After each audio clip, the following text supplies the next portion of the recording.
আমার মায়ের শপথ। আমার মায়ের শপথ মানে আমার মা। মা হচ্ছে এই মুভিটির কাহিনীর মেইন অংশ। 2003 সালে মুক্তিপ্রাপ্ত একটি ভারতের বাংলা ভাষার আকর্ষণীয় চলচ্চিত্র মা নিয়ে মুভিটি অনুষ্ঠিত হয়েছিল। 1 ঘন্টা 41 মিনিট এই মুভিটি উপস্থাপনা হয়েছিল। জিৎ দ্বারা মুভিতে অভিনয় করেছিলেন তিনি। আমাদের মাঝে এই আমার মায়ের শপথ মুভিটি আমাদেরকে উপহার দিয়েছিলেন। রেশমি ঘোষ মুভিতে অভিনয় করেছিলেন।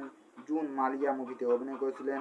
দীপ্ত দেব, অনুষেব চট্টোপাধ্যায়, দোলা চৌধুরী, রামা প্রসাদ বণিক, পাপিয়া আধিকারী, সতী সাবদুপ্ত মুভিতে আরও অনেকে অভিনয় করেছিলেন, যা আমি আপনাদের মাঝে সংক্ষেপে বলার চেষ্টা করতেছি এবং বলতেছি। অবশ্যই গাইস, ভিডিওটি ভালো লাগলে চ্যানেলে লাইক এবং সাবস্ক্রাইব করতে ভুলবেন না। অবশ্যই আপনাদের সাথে পরে নিউ ভিডিও দেখা হবে। আপনারা সবাই ভালো থাকবেন, সুস্থ থাকবেন। অনেক অনেক ধন্যবাদ।